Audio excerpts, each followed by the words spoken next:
प्रेम से बोलिए श्री सतगुरुदेव महाराज की। क्या हुआ? शांत क्यों हो गए? जयकारा बोलो। श्री आनंद कंद भगवान की हंस के मुस्कुराते हुए और सुर में सुर मिला के एक साथ। क्यों? ये उद्घोष जयकारा जो है भाई जी का नहीं है ना हमारा है, और भाई जी का हमारा नहीं है तो आपका भी नहीं है। ये जयकारा उस प्रभु का है जिसने आपको सुंदर शरीर दिया है और बोलने के लिए जिह्वा दी है। यदि वो जीव नहीं देता तो आप बोलते, तो इसीलिए संकोच नहीं करते, प्यार से बोलो। आज शक्ति जगत जननी श्री माता जी की। आपको पता है तुम्हारे साथ क्या हो गया? इस सरकार ने आपको कितना सम्मान, आदर और पद अधिकार दिया है। कितना परसेंट दिया हमको? कितना? 33% है तुम्हारा कोटा। पक्का रिजर्व पक्का। तो जयकारा तो 33% बोल दो। तुम तो शांत बैठी हो। सियावर रामचंद्र की, वृंदावन बिहारी लाल की, सनातन धर्म की, सभी महान पुरुषों की। आदरणीय मंचासीन पूजनीय भाई जी,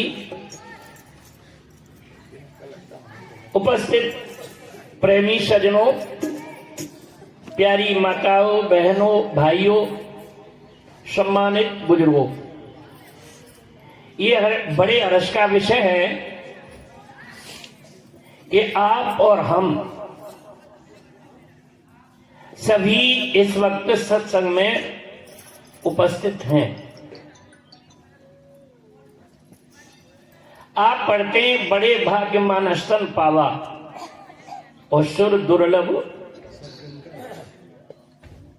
तो क्या इन सबको मनुष्य शरीर मिल गया उनका बड़ा भाग्य है? सबका है ना? एक आदमी इस वक्त शराब के ठेके पर शराब खरीद रहा है और एक आदमी इस वक्त शराब पी के मदोश पड़ा हुआ है। क्या उसका भी धन्य भाग्य है ना? फिर धन्य भाग्य किसका है? क्या जिसकी आंखों में रोशनी नहीं है, जिसके दोनों हाथ नहीं हैं, क्या उसका बड़ा भाग्य है? इसलिए अब बड़ा भाग्य किसका है कि बड़े भाग्य पाइए सत्संगा। तो बड़ा भाग्य उनका है जो सत्संग में उपस्थित हैं। भाइयों और बहनों, अब ये सत्संग की उपलब्धि कहां से होती है? तो जिसके लिए कहा बड़े भाग्य सतगुरु में पायो। प्रश्न ये है कि ये मनुष्य शरीर जो हमको मिला, ये प्रभु के दर्शन के लिए मिला, भगवान के दर्शन के लिए मिला। और भगवान के दर्शन का लाभ क्या होता है कि जन्म जन्म के जो पाप हैं, अग हैं, दोष हैं, ये समाप्त हो जाते हैं। तो ये हमारे आपके कहने सुनने की बात है। भगवान ही इस बात को स्वीकार करते हैं, कहते हैं। क्या विचार है आपका?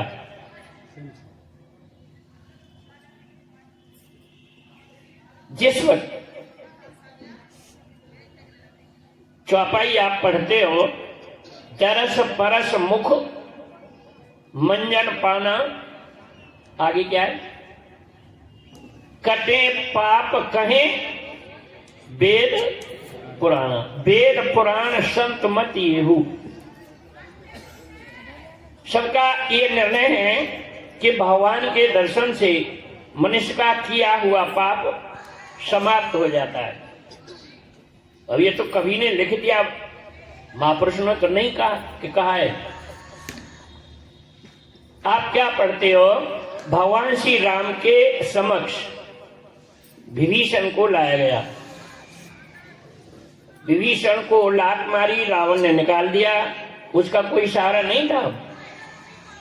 उसने निर्णय किया प्रभु राम की शरण में चलना चाहिए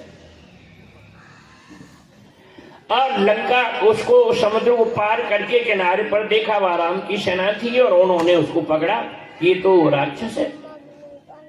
वो पकड़ के प्रभु राम के नजदीक ले गए। किसको ले गए? किसको ले गए? याद है ना? तुमको पता है? विभीषण को राम के भगत पकड़ के ले गए और प्रभु राम ने पूछा भाई ये कौन है, क्या है?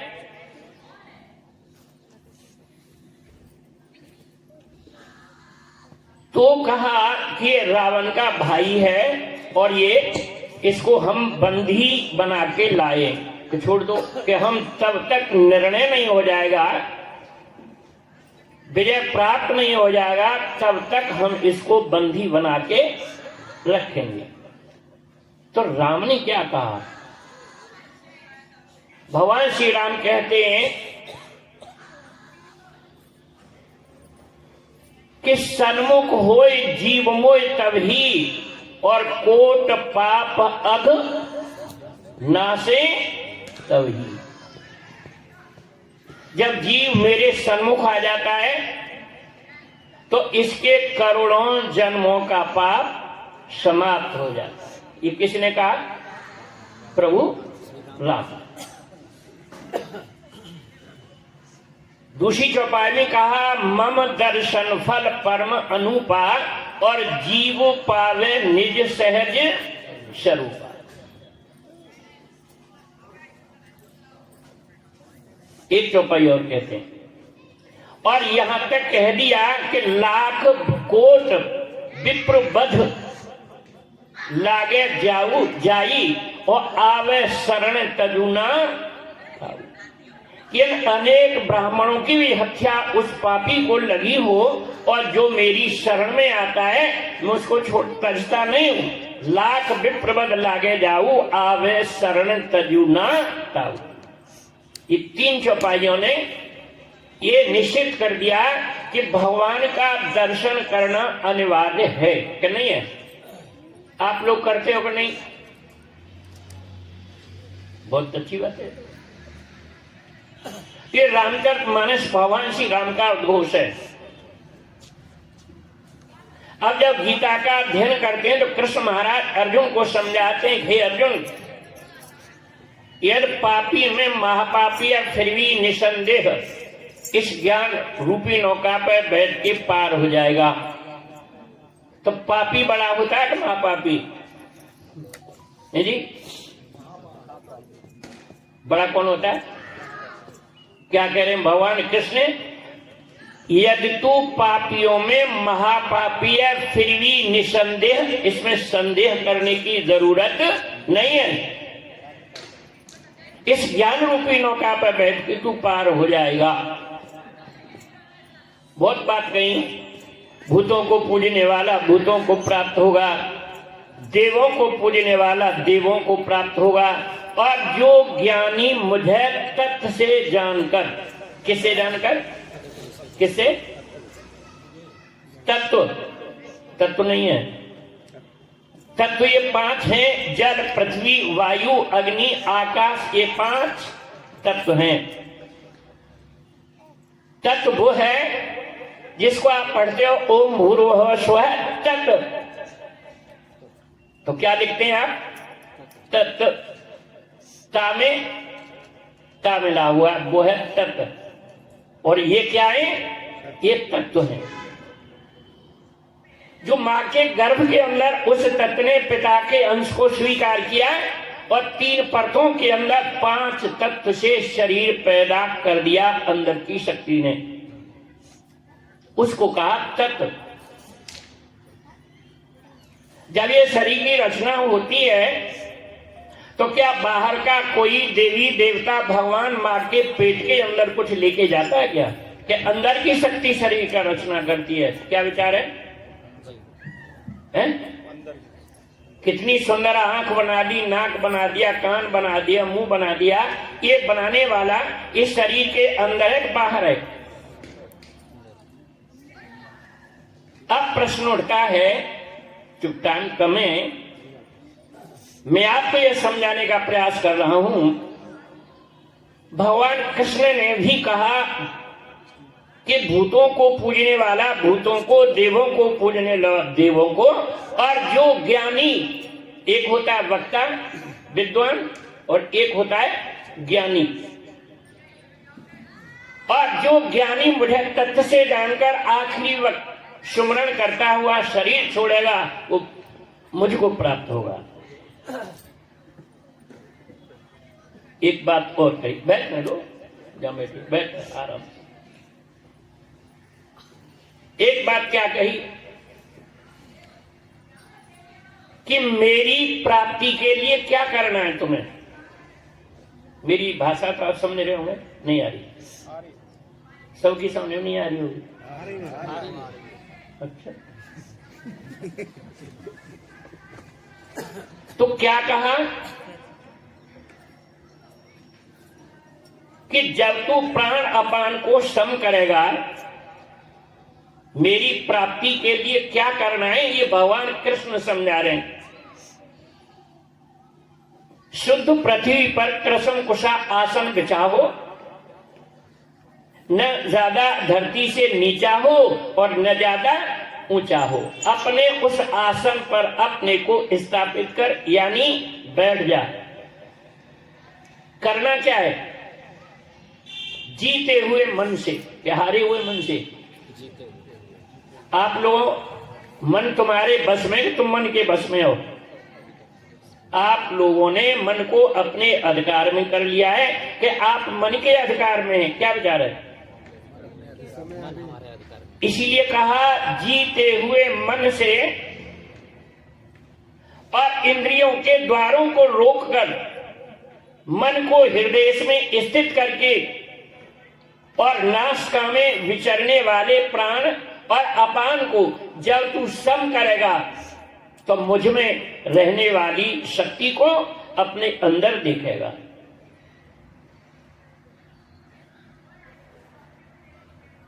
अर्जुन, जब तू प्राण अपान को सम करेगा, तेरे हृदय में ज्ञान रूपी अग्नि प्रकट होगी। जब तेरे शुभ और अशुभ, अच्छे और बुरे सारे कर्म दग्ध हो जाएंगे, समाप्त हो जाएंगे, और तू मेरे स्वरूप को प्राप्त होगा। गीता पढ़ते हो, अमल तो नहीं करते। लाल कपड़े बांध के रख दिए और तिलक लगा दिया, जय श्री राम, गीता पढ़ ली। प्रश्न उठता है, भगवान श्री राम भी चैलेंज कर रहे हैं कि मेरे दर्शन से पाप कट जाता है, और कृष्ण महाराज भी चैलेंज करते हैं, नहीं कर रहे? मैं सारे पापों से तुझे मुक्त कर दूंगा, भगवान कृष्ण कह रहे। प्रश्न उठता है, भगवान श्री राम ने कह दिया सन्मुख होए जीव मोय तब ही, और कोट पाप अघ नासे तब। भाइयों और बहनों, अब आपको यह समझना पड़ेगा कि भगवान का दर्शन कैसे होगा, किससे होगा। आप सभी ये समझ रहे हैं, आप नहीं, ये सारा भारत समझ रहा है कि हम भगवान के दर्शन करते हैं। नहीं समझ रहा? अब ध्यान से सुन लो। भगवान और कृष्ण कुरुक्षेत्र के मैदान में बिल्कुल सामने, इनका डिफरेंस कितना है? सिर्फ 1.5 फीट का। भगवान कृष्ण अर्जुन को समझाते हैं कि अर्जुन, तुम मुझे इन आंखों से नहीं देख सकते। तो क्या अर्जुन कृष्ण को नहीं देख रहा था? अब कृष्ण की बात, अर्जुन की बात तुम सुन लो थोड़ी देर। अर्जुन कहता है, मधुसूदन, मैं आपको देख रहा हूं, तुम मेरे समक्ष नजदीक खड़े हो, और मेरे जो रथ के अश्व घोड़े हैं उनके रथ से आप झगड़े खड़े हो, मैं आपको देख रहा हूं। देशवासियों, भगवान कृष्ण क्या कहते हैं? अर्जुन, जो तू मेरा शरीर देख रहा है, मैं शरीर नहीं हूं, ये मैं नहीं हूं। क्या देख रहे हो आप? ये प्रकृति, अश्रद्धा प्रकृति 5 तत्व और 3 गुण से बना हुआ मेरी बॉडी, मेरा शरीर देख रहा है। ये शरीर मैं नहीं हूं। अच्छा सुनो, आप लोग यहां उपस्थिति है, आपका शरीर है कि आप शरीर हो? क्या विचार है आपका? आपका शरीर है ना, कि आप शरीर हैं? क्या बात है भाई? कि मेरे सर में दर्द हो रहा है। क्या हो रहा है? क्या हो रहा है? मेरे, इसका मतलब सर आपका, आप सर नहीं है। ऐसे ही भगवान कृष्ण कह रहे हैं कि अर्जुन, ये जो तू देख रहा है ये मेरा शरीर है, मैं शरीर नहीं हूं, इसलिए तुम मुझे इन आंखों से नहीं देख सकते। थोड़ा से विचार करें, हम यहां सत्संग शुरू करेंगे। क्या भगवान को इन आंखों से देख सकते हैं आप लोग? जितने पवित्र स्थानों पर ये सारे विद्वान, शास्त्री, आचार्य, पंडित जी, ब्राह्मण, साधु, संत जाते हैं, दर्शन करते हैं, तो ये झूठ बोल लेंगे, सच बोल रहे हैं ना? क्या विचार है जी? तुम्हारा क्या विचार है? तो सारे झूठा हो गए क्या?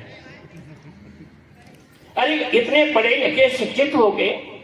हाँ, एक बात है कि या तो फिर कृष्ण महाराज झूठे तो गीता भी झूठी है, तुम सब सत्य सही हो, और कृष्ण महाराज की वाणी सही है, गीता पवित्र सही है, तो तुम सब कैसे हो? मैं नहीं कह रहा, ये निर्णय तो आपको करना है कि कितने झूठ बोले हो, कितने सच बोले हो। अर्जुन कहता है कृष्ण, फिर मैं आप कौन हो, कैसे देखूंगा? कृष्ण महाराज कहते हैं अर्जुन, मैं आपको क्या दूंगा? क्या दूंगा? ये बहन जी कह रही है ज्ञान नेत्र। क्या दूंगा? मैं आपको दिव्य नेत्र ज्ञान दूंगा, और उस आंख से, उस नेत्र से आप मुझे देख सकते हो। इन आंखों से भगवान देखा नहीं जाता। क्या जाता है जी? भगवान इन आंखों से देखा जाता है कि नहीं? ये प्रश्न है। जाता है ना? हाथ उठा दो, देखा जाता है। तो फिर सारा जीवन तुम्हारा खुद करने में चला गया, तो मिला गया, फिर आपका देखा ही नहीं। अब अर्जुन पूछता है, फिर तुम्हें ज्ञान नेत्र दोगे और मैं उसको देखूंगा तुम्हारे स्वरूप को, तो तुम हो क्या? तो भगवान कृष्ण कहते हैं, न तद्वास्ते सूर्यो न शशांको न पावक। हे अर्जुन, मेरा जो वास्तव में स्वरूप है, जो मैं हूं, मैं एक प्रकाश हूं, और ये प्रकाश इन आंखों से नहीं दिखाई देता। न तद्भास्ते, अग्नि, सूर्य, चंद्रमा, बिजली इत्यादि, ये 4 प्रकाशों को मनुष्य अपनी खुली आंखों से देखता है, इसलिए मैं इस प्रकाश से हटकर हूं। परम प्रकाश रूप दिन राति, नहीं चाहिए कछु। तत् सवितुर्वर्णीयम भर्गो, संस्कृत में उसको भर्गो कहा, तेज। ऐसा स्वरूप आपके शरीर के अंदर है। भगवान कृष्ण कहते हैं अर्जुन, ये सारा दृश्यमान जगत सदृश्य फूल की तरह मेरे में गुथा हुआ है। जैसे माला है ये, इस माला के अंदर इसके पुष्प, फूल, इनके कलर, प्रिंट, कॉस्ट सारी अलग हो सकती है, कैपेसिटी अलग हो सकती है, लेकिन सारे फूल अनेक और धागा एक। सारे फूलों को जोड़ने वाला एक धागा है, सारे फूल इस धागे में गुथे हुए। इसी प्रकार से अर्जुन, ये सारा संसार दृश्यमान जगत मेरे में गुथा हुआ है। भारतवासियों इसीलिए कहा, ब्रज समुद्र मथुरा गमन, वृंदावन मकरंद, और ब्रज बाला सब पुष्प है, मधुकर गोकुल चंद। थोड़ी देर आपकी चर्चा कर लेते हैं, सत्संग छोड़ो। आप कितने सज्जन हो, पूजनीय हो, सम्मानीय, आदरणीय हो, तुम क्यों हो? कि आप भारत के वासी हो और ऋषियों की संतान है। आपको उसके पीछे गोत्र लगा हुआ है। दूसरी बात, जो ब्रह्म है, सत्य है, वो आप सबके अंदर है। मैं नहीं कह रहा इस बात को, आप स्वयं कहते हो, नहीं कहते। आप क्या बोलते हो? तुम पूर्ण, क्या बोला? तुम पूर्ण परमात्मा, तुम अंतर्यामी और पार ब्रह्म परमेश्वर, तुम सबके। और कहां बताया आपने? उर का अर्थ होता है हृदय। अस प्रभु हृदय अछत अवतारी, और बिन जाने सब जीव दुखारी। वो ब्रह्म और है कहां, इसको भी कन्फर्म कर दिया। और ये भी कर दिया तुम कितने हो। तो आपने क्या बोला? तुम हो एक या दो। लखनऊ में एक कहते हैं, दो कहते हैं, खूब समझ लेना। फिर तुम हो एक और हो कैसे? अगोचर किसे कहते हैं आप?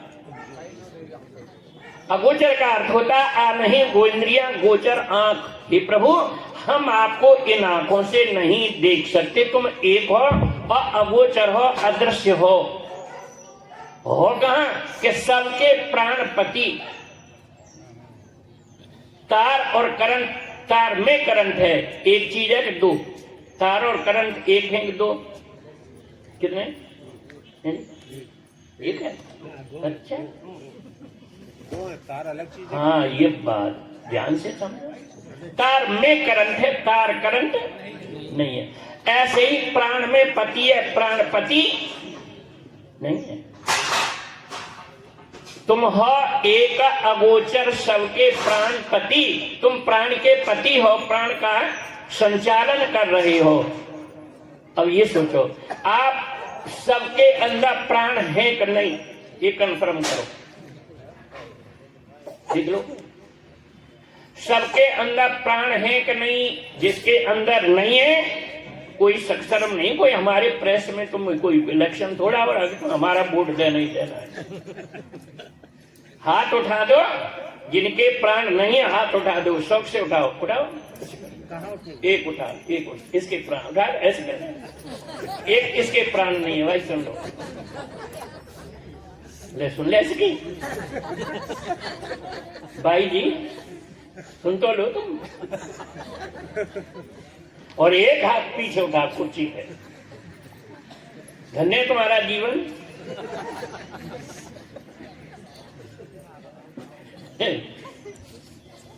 देखो, तुम्हारे अंदर प्राण नहीं होंगे ना, तो ये परिवार समाज हाथ उठा लेगी ऐसे। मुंह बोल नहीं सकते, हाथ उठ नहीं सकता, आंखें देख नहीं सकती, कानें सुन नहीं सकता। तो मैं आपको ये समझाने का प्रयास कर रहा हूं, वह शक्ति आपके शरीर के अंदर है। ईश्वर कहें, ब्रह्म कहें, और ये भी कन्फर्म कर दिया प्राण के पति हो, प्राण के अंदर है। और लाभ किसको मिलेगा? जो ध्यावे फल पावे, दुख बिन से मल जावे।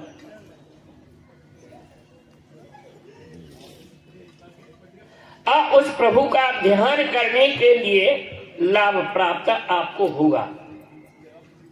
अब प्रश्न उठता है, आप लोग उस प्रभु का ध्यान करते हो कि नहीं? ध्यान होता है कि नहीं?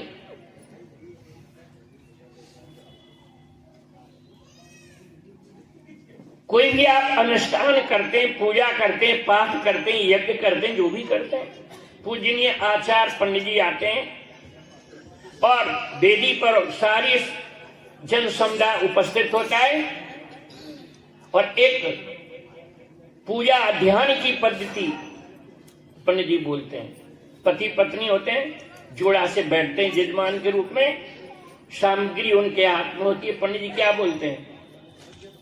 अब यहाँ पता नहीं बोलते हैं कि नहीं? पंडित जी बोलते हैं, आर व्रते जम्बू दीपे भारत खंडे मासाना मानसे उत्तम मानसे अमुक तिथम अमुक वासरे अमुक नामम अमुक गोत्रम। पंडित जी ने क्या बोला? तुम्हें पता नहीं रहता, बहुत नैतिक जिम्मेवारियां होती हैं आपकी। पति पत्नी का हाथ रखा है, पूजा की समझ सामग्री रखी है। पंडित जी बोला आर व्रते, मैं आपके विचार को वहां ले जाना चाह रहा हूं। तुम शिक्षित पढ़े लिखे हो, तुम्हारा ध्यान होता है कि नहीं? अपने आप पता चल जाएगा तुम्हें हम किस कंडीशन में। आचार्य ने कहा आर वृते, तो इसका अर्थ होता है, आर का अर्थ होता है श्रेष्ठ, वृत्ति का अर्थ होता है चित्त वृत्ति निरोधस्य होगा। जो तुम्हारी वृत्ति है, सोच है, कैसी है? आर्य। आर का अर्थ श्रेष्ठ। हम ये सारा भारत क्या है? आर वृत्ते जम्बू द्वीप है, जम्बू एक द्वीप है और उसमें भारत एक छोटा सा खंड टुकड़ा है। आचार्य जी ने कहा था तुम्हारे घर बैठ के, आर वृत्ते जम्बू द्वीपे भारत खंडे मासाना मान से उत्तम मान से। इन 12 महीना में उत्तम महीना है अमुक तिथि, आज वो तिथि है, अमुक वासरे, आज वो दिन है। ये पंडित जी ने ध्यान का फाउंडेशन तैयार किया तुम्हारे लिए। अब पंडित जी ने आपसे कहा हमको नाम कि आप अपने नाम का उच्चारण करो, तो आप लोग करते हो कि नहीं? पड़ोसी का लेते हो कि अपने बड़े भाई का, छोटे भाई का, स्वयं अपना? तुम किसका लेती हो बहन जी? तुमका कम थोड़ी हो, तुम ये अपना ही हो। यहां तक सही है। फिर हमारे पूजनीय शास्त्री जी ने कहा, क्या कहा? अमुक गोत्रम, आप अपने गोत्र का उच्चारण करो, तो करते हो कि नहीं? यहां तक जो मैटर आचार्य जी ने बोला, शास्त्री जी ने, इसमें लेश मात्र कहीं भी त्रुटि झूठ है नहीं है नहीं? अब पंडित जी ने कहा अब भगवान विष्णु का ध्यान करो, समर्प्यामि नमः। पंडित जी ने कहा तुम भगवान विष्णु का ध्यान करो। देशवासियों, विद्वान बंधु, तो क्या तुमको भगवान विष्णु का ध्यान होता है, दिखाई देता है? देता है? क्या फायदा तुम्हारा? अरे इतना पैसा खर्च किया, सारा सब कुछ किया, गोत्र सही बोला, नाम सही बोला, जो भी कुछ आचार्य जी ने सही कहा, लेकिन जब बात ध्यान की आई, अब भगवान विष्णु का ध्यान करो, समर्प्यामि नमः, तो आपने आंख बंद कर ली। तुमको ईमानदारी से बता, भगवान विष्णु दिखाई दिया नहीं? झूठी लेना, झूठी देना, झूठे भोजन, झूठ चवेना। ये छवि देख रहे हैं? ये श्री सदगुरुदेव सतपाल जी महाराज, और इस वसुंधरा पर, धरती पर, जिस युग में जो भी महान पुरुष आए, सबके चित्र, स्मृति चिन्ह महाराज श्री के सर के ऊपर लगे। हम किसी का खंडन नहीं करते, हम मंडन करते हैं, आरती पूजा करते हैं, तो सबकी होती है तो नहीं होती। अब ध्यान की टेक्निक, भगवान के दर्शन की बात थी, कहां से कहां चला गया वो। तो कहा भगवान कृष्ण भी कह रहे कि मेरे दर्शन से लाभ होगा, भगवान श्री राम भी कह रहे हैं कि मेरे दर्शन का ये लाभ है, पाप मिट जाएंगे। अब ध्यान से सुन लो, सत्संग शुरू कर देंगे भैया, वैसे ही चलें। जब प्रभु राम से लड़ने के लिए राक्षस आ रहे थे, तो क्या भगवान श्री राम के दर्शन से किसी राक्षस का भला हुआ?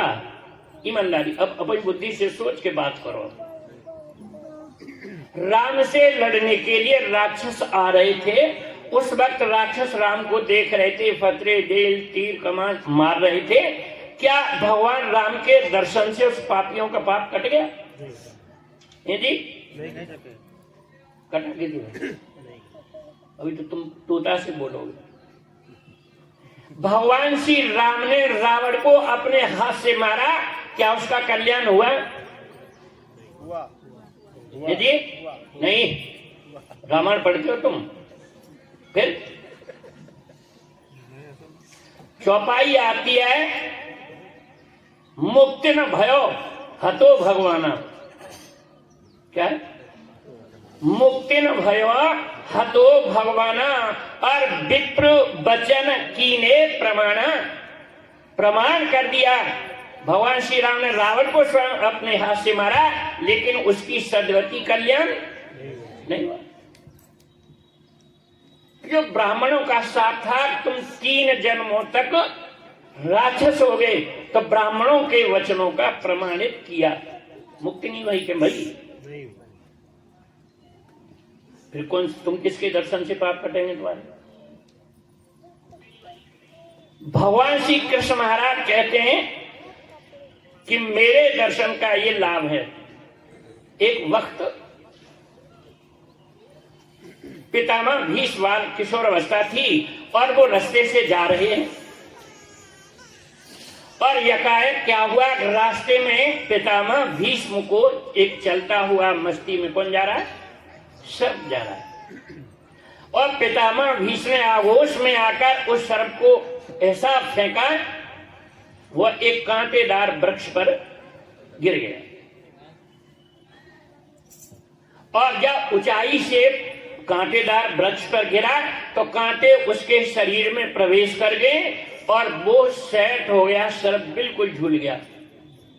कांटों ने अपनी पकड़ इतनी मजबूत बना ली कि उसका हिलना झुलना भी बंद हो गया, और उसके शरीर से कांटों के माध्यम से रक्त निकल के जितनी गेज लंबाई थी उतनी नीचे धरती लाल हो गई। जिस वक्त आखिरी वक्त सर्प का आया, उसने साप दिया। किसने दिया? किसको दिया? पितामह भीष्म को शाप दिया, अरे पथिक, तूने अकारण ही मुझे स्थूल सैया पर सुला दिया। इस पृथ्वी पर ये माँ है, हमारा भी अधिकार था इस पर, अकारण ही तूने मुझे कांटों पर डाल दिया। अब इतना पीड़ित होकर मैं तुझे साप देता हूं कि तेरी भी मृत्यु इसी प्रकार होगी। ये साप किसने दिया? पितामह भीष्म को। अब विचार करो,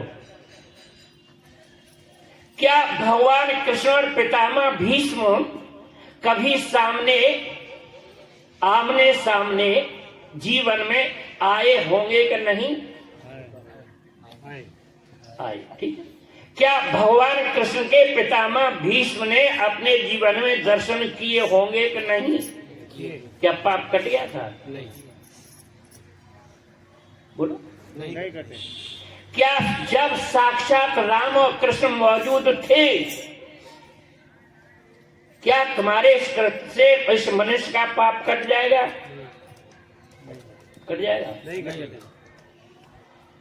तो क्या ये राम और कृष्ण और गीता और रामचरितमानस झूठी हैं? नहीं, ये सत्य है। आपकी सोच गलत है। भगवान ने ये भी तो कह दिया कि तू इन आंखों से मुझे मंदिर जाने से पहले अपने नेत्र आंख इस पर्दे को हटाओ। कौन सा पर्दा? कौन सा पर्दा जिसके लिए बालकांड में रामचरितमानस में पढ़ते हो? क्या वो घर बिमल बिलोचन ही के मिटे दोष दुख भव रजनी के।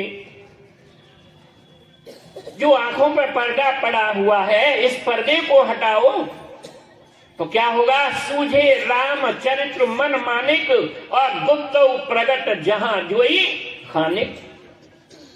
यथा स्वंजन अंज द्रग साधिक सिद्ध सुजान और कौतिक देखे भूरवन भूथल भूर निधान। देशवासियों, जो अज्ञान का पर्दा पड़ा हुआ है, ये जब तक पर्दा नहीं हटेगा। अरे सुनो, तुम्हें किसी को मोतियाबिंद तो नहीं है? है? नहीं है। लेकिन हमारे संतों ने क्या कहा? घट में है, क्या बताए? तुम्हें सबको याद है? घट में है, सूझे नहीं। सूझ का अर्थ होता है देखना। घट में है, सूझे नहीं, लानत ऐसे जिंद, धिक्कार दिया है जिंदगी के लिए। और तुलसी या संसार को। और एक हुए सूरदास। सूरदास ने क्या कहा? ये जग क्या कहा? मैं नहीं कह रहा भाई। ये जग अंधा के समझाऊं, एक तो होए ताय समझाऊं, सभी भुलाना पेट का धंधा के ही समझाऊं, ये जग अंधा। तो मेरे देशवासी और अपने जीवन के अंदर अब दर्शन कौन सा? राम है क्या? राम के तुम दर्शन करोगे तो राम है क्या? जब तक तुम्हें ज्ञान नहीं होगा, उपदेश नहीं होगा, तब तक पहचान नहीं होती है। ये जो आप बाहरी काम कर रहे हो, इंद्रियों का पूजा पाठ इत्यादि करो, बहुत अच्छी बात है। ये तो कक्षा 1 की क्लास की तरह है। जब कक्षा 2 में आओगे, एक का टीचर छूटेगा, एक का रूम छूट जाएगा, जहां पढ़ते थे एक की किताब छूट जाएगी, आप 2 पढ़ोगे। तो एक मंडन है, खंडन नहीं है। आप जैसे कक्षा 1 हम पढ़ते थे और तुम्हारे पास वो भाषा, वो किताब है, कहां गई? कक्षा 1 में पढ़ना अनिवार्य है, जरूरी है, पर यह भी नहीं है कि जीवन भर कक्षा 1 में ही पढ़ते रहो। ऐसे ही ये पूजा पाठ भी अनिवार्य है, लेकिन जब आपको ये ज्ञान हो गया, गुरु नानक देव कहते काहे रे बन खोजन जाई, सर्व निवासी सदा अलेपा तेरे संग समाई। पुष्प मध्य जिम बास बसत है, और मुकर माय जिम छाही, ऐसे ही हरि वसत निरंतर घट ही खोजा भाई। बाहर भीतर एक ही जानो, यह गुरु ज्ञान बताई, और जन नानक बिन आपा चीने मिटैन भ्रम की काई। आपके शरीर के अंदर है तो भगवान कृष्ण ने अपने को कहा प्रकाश। राम क्या है? राम भी प्रकाश है। और जब तक आपको उपदेश ज्ञान नहीं होगा, समय के महापुरुष को नहीं पहचान सकते। कैसे? एक ब्राह्मण थे और भगवान विष्णु महाराज के पास गए। उन्होंने बड़ा सम्मान आदर किया और उन्होंने सोचा कि इसलिए आए हैं, और चलने के लिए तैयार हुए तो उन्होंने उनको एक धनुष दिया। क्या दिया? किसने दिया? भगवान विष्णु ने। किसको दिया? भृगु महाराज को। भृगु ब्राह्मण थे और कहा, हे वत्स, आप इस धनुष को लो। मैं इस बात को यूं समझाना चाह रहा हूं आपको कि जिनको उपदेश नहीं है ये समझे सब ऐसे ये फकीर बोल लेंगे। उपदेश ही है ना, ये सब ऐसी लकीरें फकीर हो रहे हैं। हम तो बहुत बड़े विद्वान हैं और हम तो जाने कौन क्या है, उनको सुना रहा हूं मैं ध्यान से। और कहा आप इस धनुष को लीजिए और आपके वंशज में एक वंश में एक पुत्र पैदा होगा, और जिस वक्त उसके कंधे ये धनुष आ जाएगा तो संसार के अंदर उस शानी का कोई वीर नहीं होगा। ये किसने कहा था? भगवान विष्णु। मेरी बात समझ में आ रही है ना तुम्हारी? मैं ये चाह रहा हूं एक एक शब्द आपकी समझ में आ जाए। और धनुष लिया, मत्थे से लगाया, चलने के लिए तैयार हुए। भगवान विष्णु का, प्रभु सुनो, आने वाले वंशज को ये सचेत करना कि जिस वक्त मैं इस भूभार पर, इस पृथ्वी पर मनुष्य शरीर में आऊंगा तो ये धनुष काम नहीं करेगा। मेरा उसका सामना होगा वंशज का, तो ये धनुष काम नहीं करेगा। फिर ये पहचान ले कि ये भगवान विष्णु। भाइयों और बहनों, प्रणाम किया और प्रभु महाराज अपने प्रस्थान किया, घर आए, पूजा स्थल में धनुष को रखा, पूजा शुरू की। कुछ दिनों के पश्चात उनके परिवार में ज्येष्ठ पुत्र की, धर्म पत्नी की गर्भ से एक पुत्र पैदा हुआ। क्या नाम रखा गया? परशुराम। पिता का नाम जमदग्नि, मां का नाम रेणुका, और पुत्र का क्या नाम रखा? परशुराम।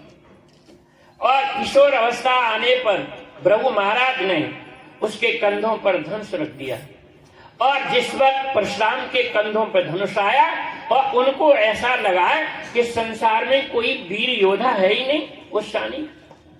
ये प्रमाण मिलता है कि खोज खोज करके उन्होंने क्षत्रियों से लड़ना शुरू कर दिया। भाइयों और बहनों, उनको एहसास हुआ कि ये क्षत्रिय अब कहां मिले, तो उन्होंने क्षत्रियों को कै दफे जीता था? कितनी दफा?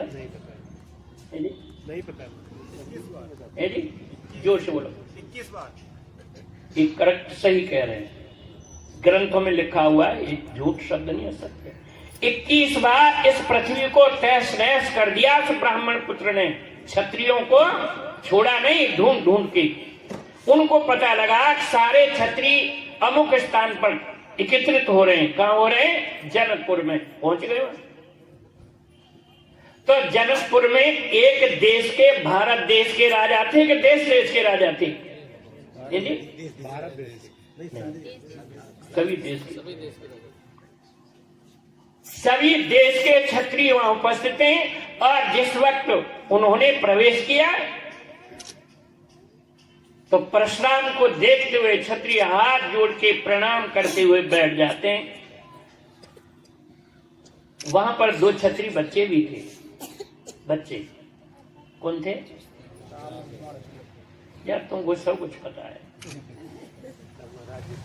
अब जब परशुराम ने देखा सारे नतमस्तक हो रहे हैं क्षत्रिय, और ये 2 बच्चे बैठे टकटकी लगाए, और लक्ष्मण ने उसको देखा। किसको? परशुराम को। परशुराम ने लक्ष्मण को देखा। दोनों की आंखें क्या हुआ? टकरा गई।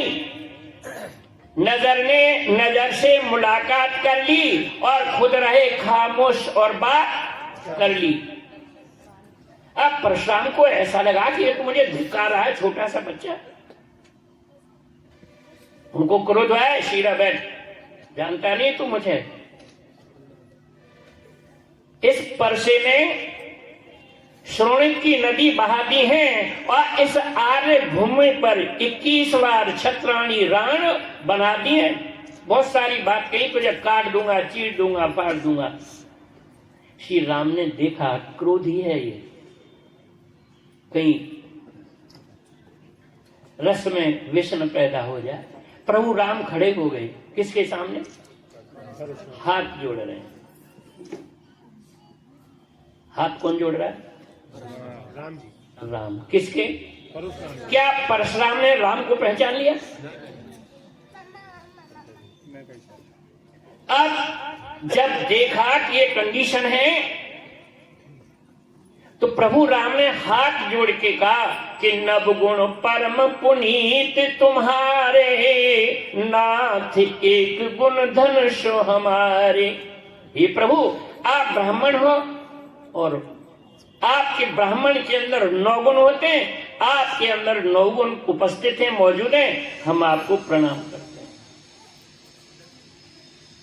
यदि आप हमको मारोगे तो हम आपके चरणों में गिर जाएंगे। ये किसने कहा? राम ने हाथ जोड़ के। एक बात और कही, हे प्रभु, हम क्षत्रिय हैं, रघुवंशी ने कर सहज स्वभाव। ये रामचरितमानस की चौपाई है, तो पढ़ के सुना रहे हैं। जो हम रघुकुल, हम क्षत्रिय, क्षत्रिय का एक स्वभाव है क्या कि एक बार कालो क्यों न हुई। एक बार हमसे लड़ने के लिए काल भी आता है, उससे भी हम लड़ते हैं। किसने कहा? राम ने। अब उसने सोचा, रे क्षत्रिय निकल कहां से आया। अब परशुराम ने अपना कुल्हाड़ा उठाया। परशुराम किस पे उठाया? पहचान लिया था? पहचान लिया था।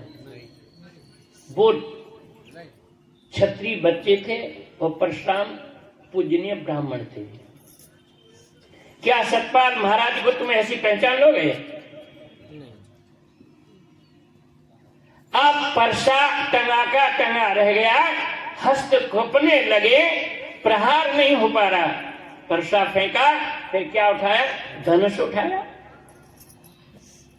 और धनुष उठाया और धनुष प्रत्यंचा पर बाण नहीं रख पा रहा, शरीर कपने लगा, काम नहीं कर रहा। परशुराम को याद आया। क्या याद आई?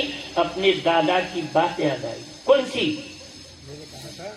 कि ये कहा था कि रमा का पति जब तेरे सामने होगा मनुष्य शरीर में तो समझ लेना भगवान विष्णु है।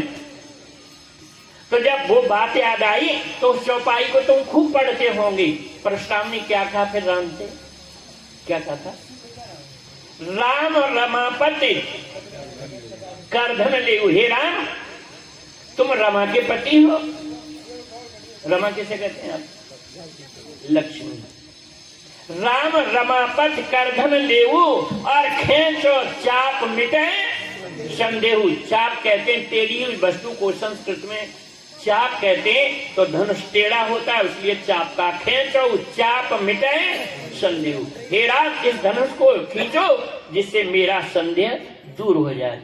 क्या राम को पहचान लिया परशुराम ने इस वक्त? नहीं। जब धनुष राम के हाथ में गया, लेत चाप आपई चढ़ गए और विश्वा परशुराम मन विस्मय भयऊ। जब राम के हाथ में धनुष पहुंच गया और वो धनुष चढ़ा दिया और परशुराम राम के चरणों में गिर गए। पता नहीं था सफेद डाली है जाति से ब्राह्मण है और इस पृथ्वी को तहस नहस कर दिया क्षत्रियों को।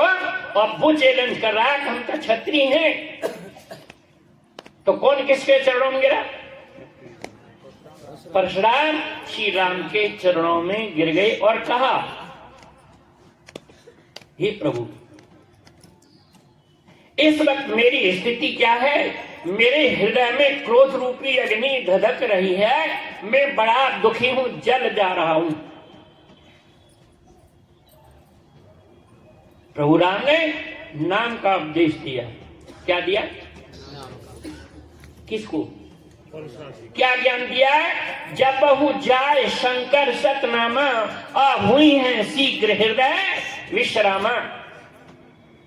ये परशुराम मुनीश्वर, आप इस नाम का स्मरण करो।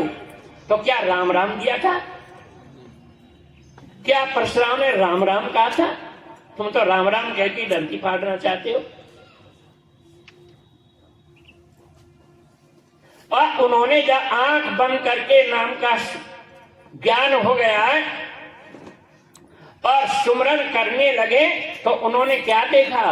और परशुराम राम से क्या कह रहे हैं? हे प्रभु, करूं कहा मुख एक प्रशंसा, जय महेश मन मानस हंसा।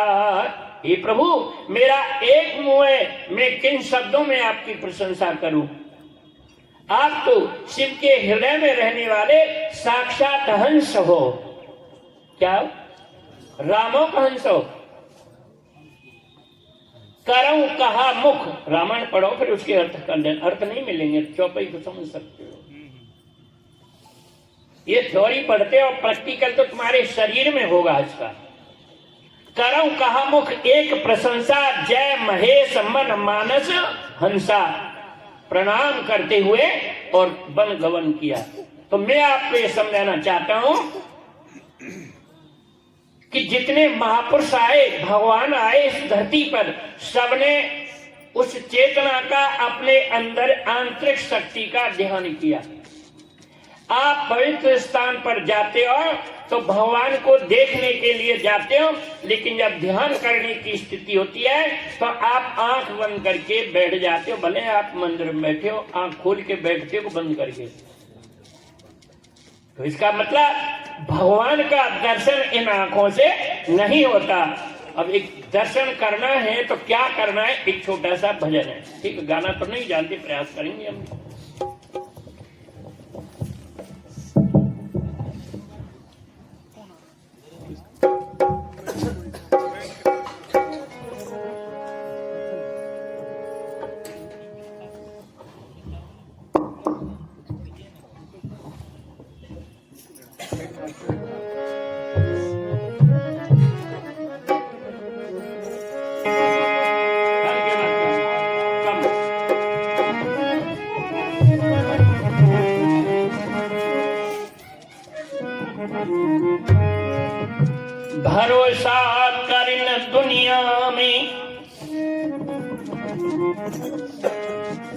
भरोसा करन दुनिया में जरा सी इस जिंदगानी का, न जाने कब ठहर जाए फनर चलती कमानी का।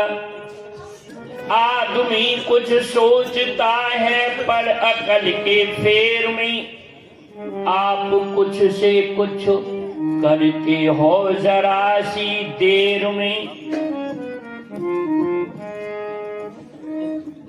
जीने वाले जान ले तू जिंदगी का राज है, तेरे तन में बैठ कर जो दे रहा आवाज है। आपके शरीर के अंदर जो बोल रहा है कौन है? वो ईश्वर वही वो है, खुदा संतों का कहना मान ले।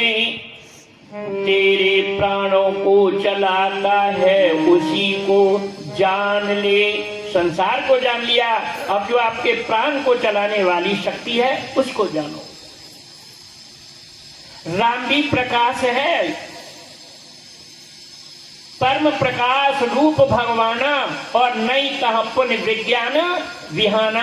राम सच्चिदानंद दिनेशा, नई तह मोह निशा लवलेशा। परम प्रकाश प्रकाशित रामो। आप चौपाई पढ़ें तो राम को प्रकाश सिद्ध किया, वही तो सनातन है। राम का जन्म हुआ तो क्या नाम था राम का? राम का नाम क्या था भगत जी? राम का नाम क्या था? राम ही था। आपका नाम क्या है जी? राम। कमाल है यार। अच्छा, पैदा हुए थे तो क्या नाम था? राम था। ये तो नहीं था तुम्हारा। तुम्हारा नाम क्या था जब पैदा हुए थे? छोटी भी कोई नाम नहीं था। छोरी, बेटी, लाली, गुड़िया, यही था। ऐसे ही महाराज वो नाम कैसा है? आद नाम। गुरु नानक देव कहते हैं आद सत जुगाद सत हैवी सत नानक होशवी सत। रामचरित मानस में पढ़ते हो नहीं तब आद मध्य अफसाना, अमित प्रभाव वेद नहीं जाना, वो नाम। इसी प्रकार से जब दासी गई महलों से तो मंत्री ने पूछा महाराज दासी आई है, क्या खबर लाई है? दासी की उपस्थिति की गई। दासी ने कहा महाराज की बधाई हो। महाराज दशरथ ने कहा क्या खबर लाई हो? कि महाराज महलों में, किसका जन्म? राम का। राम का महलों में एक पुत्र का जन्म हुआ है। पुत्र है, राम नहीं है। और महाराज दशरथ भी खुश हुए। दशरथ पुत्र जन्म सुने काना। तो राम का जो नाम राम हुआ वो तो महर्षि वशिष्ठ ने 9वें दिन नामकरण संस्कार किया। इसीलिए वह नाम, इसीलिए आपको अपने जीवन में दर्शन करना है इस आधार जिससे पाप कटेगा। वो क्या है? अगर है प्रेम दर्शन का, अगर है प्रेम दर्शन का, भजन से प्रीत कर प्यारा।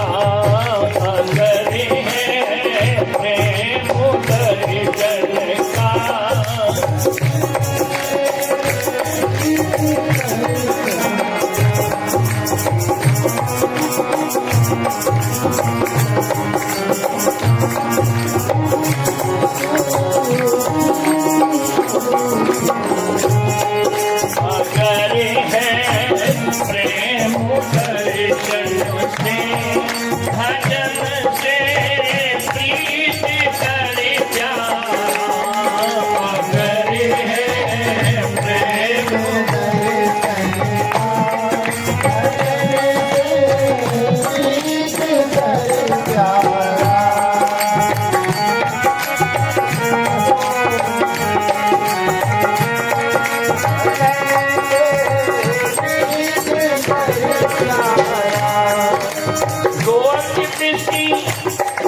दर्शनों में आपको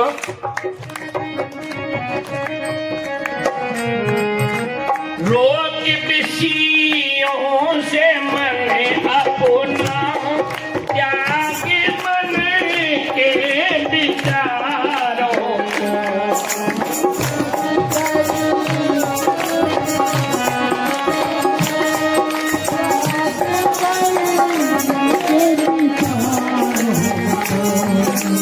रोग विषयों से मन अपना त्याग मन के विचारों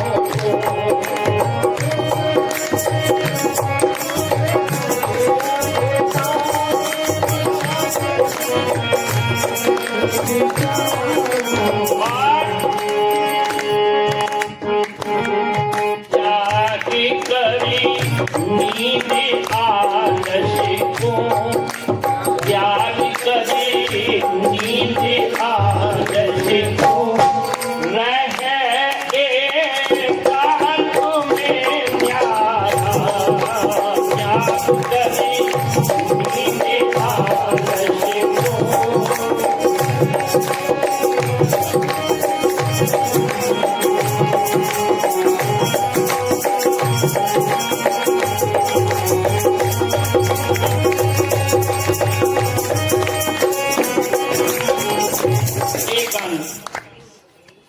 आपको दर्शन करना है तो कहां रहना है आपको?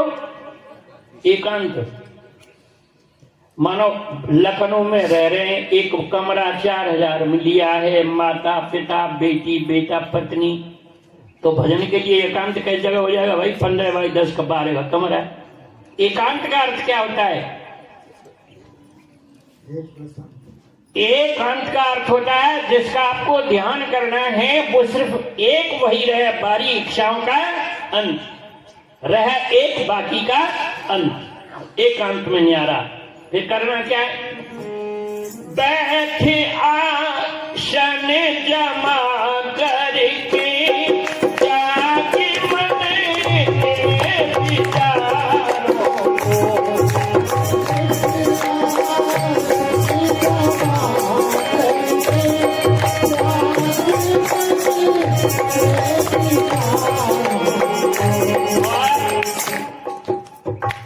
भजन के लिए आसन बताते हैं। भजन के लिए कौन सा आसन बढ़िया रहेगा? सिद्ध आसन, कमल आसन, पद्मासन, वीरासन, भुजंग आसन। कौन सा आसन पर बैठ के भजन करना चाहिए? है जी? पद्मासन। और जिसके दोनों पैर कटे गए, 9 इंच पैर रह गए, वो आसन लगा लेना। आसन का अर्थ होता है जिसमें आप आसान तरीके से बैठ सको, जिसमें आप आसान तरीके से 3 घंटे हिलना झुलना आपका बंद हो जाए। बताया?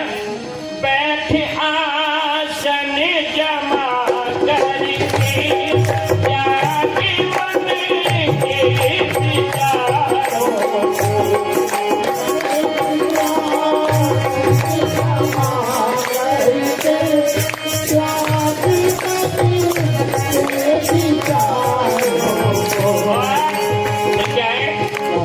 देख भभूति के अंदर से, देख भभूति के अंदर से चमकता है अजब तारा। देख भभूति के अंदर से चमकता है अजब तारा।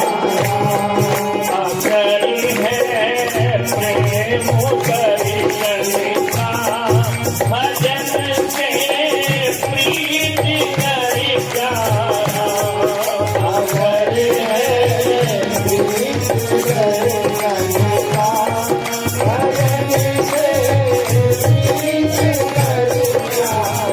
बताया? बैठ आसन जमा करके और त्याग मन के विचारों को। मन के विचार आप कैसे त्याग सकते हो? संकल्प विकल्प ये रुक नहीं सकता। ये कब रुकेगा? जब आपका मन स्थिर हो जाए। आपने एक पात्र में पानी डाल दिया और पानी के अंदर तरंगें पैदा हो रही हैं, पानी हिल रहा है, क्या आपका फेस, चेहरा उसमें दिखाई देगा?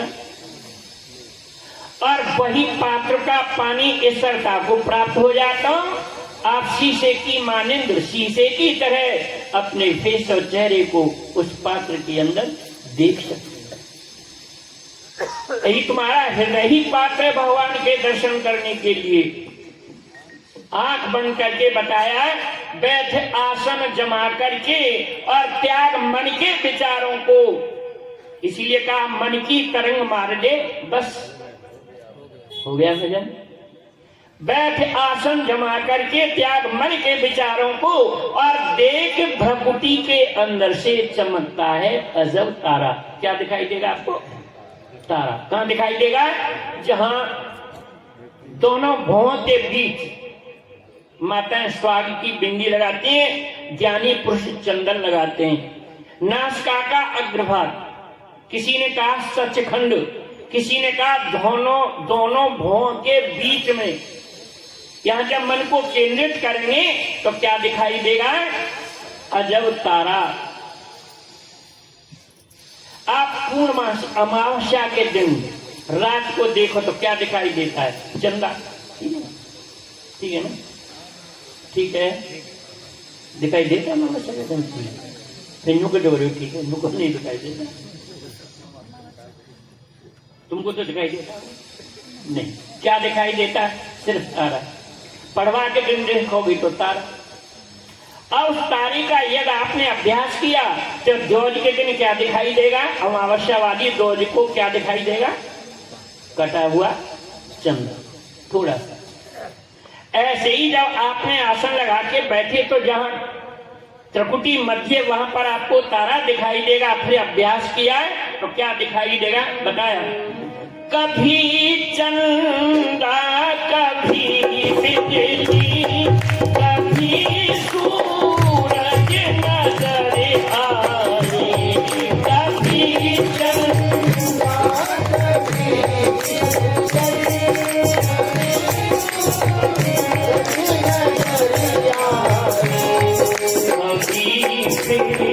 ध्यानों में भाषी, कभी तेरे ध्यानों में भाषी, ब्रह्म ज्योति का चमकारा, कभी तेरे ध्यानों में भाषी, ब्रह्म ज्योति का चमकारा,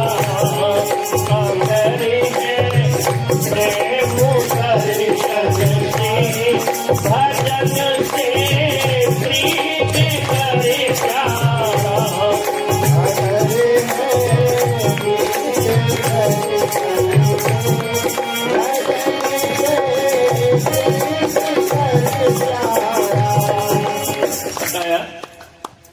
यदि आपने अभ्यास किया तो कभी चंदा कभी बिजली और कभी सूरज नजर आए और कभी फिर ध्यान में भासे ब्रह्म ज्योति का चमकारा। वही जो तुम पूर्ण परमात्मा, तुम अंतर्यामी और पार ब्रह्म परमेश्वर, उस ब्रह्म का ज्योति है वो आपके शरीर में दिखाई देगी। ब्रह्म सत्यम जगत मिथ्या, वही सत्य है, वही सत्संग है।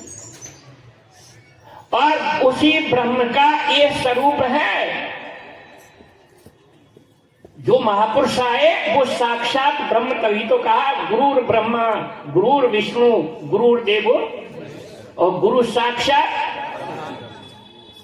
इसीलिए कहा उपजे जासु अंशते नाना और शिवे विरंच विष्णु भगवान।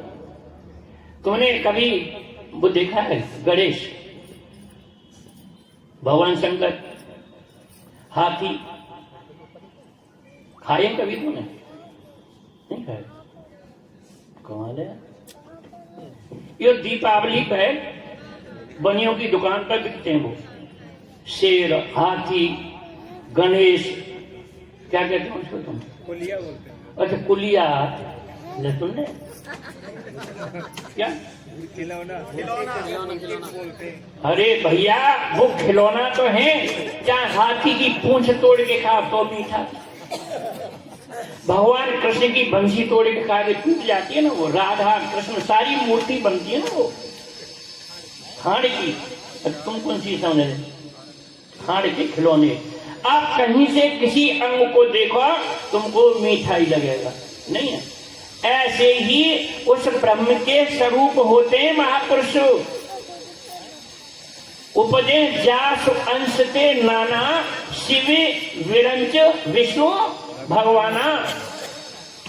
वो आपके शरीर के अंदर है और उसका दर्शन से ही तुम्हारा पाप कटेगा। आखिरी बोलम बताया, कटे सब मिटे सब पाप जन्मों का, कटे सब कर्म के बंधन, मिटे सब पाप जन्मों का, कटे सब कर्म के बंधन।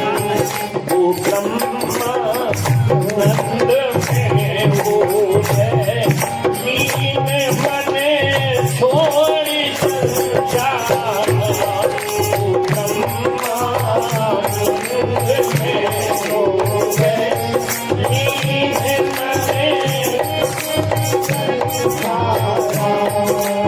करे है प्रेम दर्शन का, भजन से प्रीत करे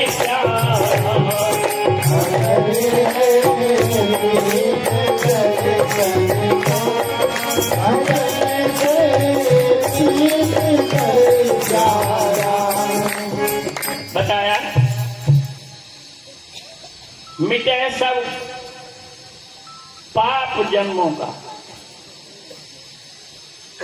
मिटे सब पाप जन्मों का, कटे सब कर्म के बंधन, और ब्रह्मानंद में हो गए लीन मन छोड़ संसारा। जो भजन करने से वह आपके अंदर अनुभूति होगी, और जिस भक्त ने उस साक्षात ब्रह्म को देखा तो अपने जिस्म और शरीर के अंदर ही देखा। इसलिए कहा अंदर बढ़ के पौड़ी चढ़ के तू नजारा देख ले, देख ले, गाँव मत। इसलिए उस प्रभु को ध्यान करने के लिए, उसका दर्शन करने के लिए ये तो सारी आकृतियां स्मृति चिन्ह होते हैं, यादगार। भगवान तो चेतन होता है, और चेतन शरीर वो है जो पिता के अंश से, माँ के गर्भ के अंदर पिता के अंश से हड्डियां बना दी और माँ के अंश से हड्डियों पर कवर चढ़ा दिया, और 3 परतों के अंदर इतना सुंदर तुम्हारा शरीर बना के दिया। बनाया क्या? जद चित पावक गगन समीरा, और 5 तत्व रच।